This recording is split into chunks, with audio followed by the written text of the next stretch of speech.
Hello! We all know by now the safety measures we should take to limit the spread of the COVID-19 virus.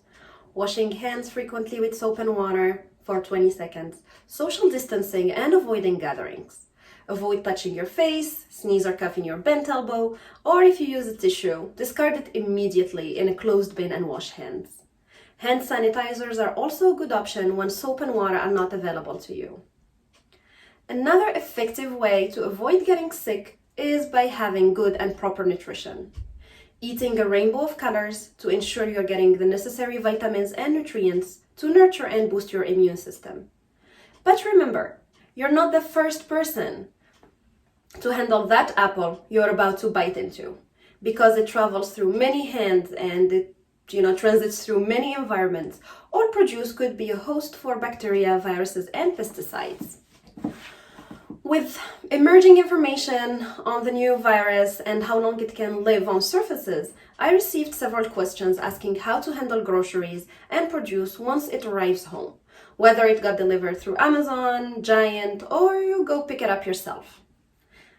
Well, at this point, and whether you buy organic or not, taking some time to properly clean your produce is an important part that shouldn't be overlooked. First, I recommend getting rid of all plastic containers, cardboard, and plastic bags used for the groceries. You'll ask yourself now, okay, what about milk, let's say?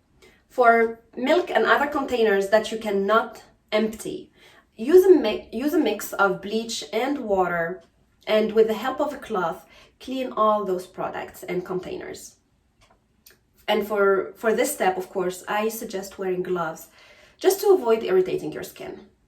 Now, for vegetables and fruits and for all the produce, place them in a container filled with water and 1/3 of a cup of 3% hydrogen peroxide.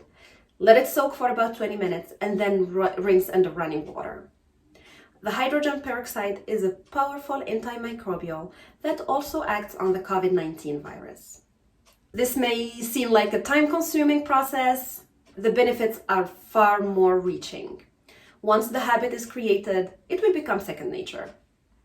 The takeaway message here is that staying in good health may take some effort, but in the end, simple solutions like this one is one more positive, step in stopping the spread of the coronavirus.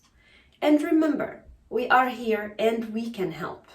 The Kaplan Center physicians and other providers are available for both in-person and virtual visits. You can always schedule a phone call or what we call a cloud visit with me to go over your medications, to personalize your supplements and nutrition.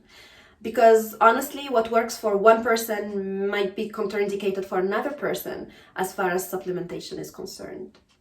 So finally, stay home, eat healthy, and be safe.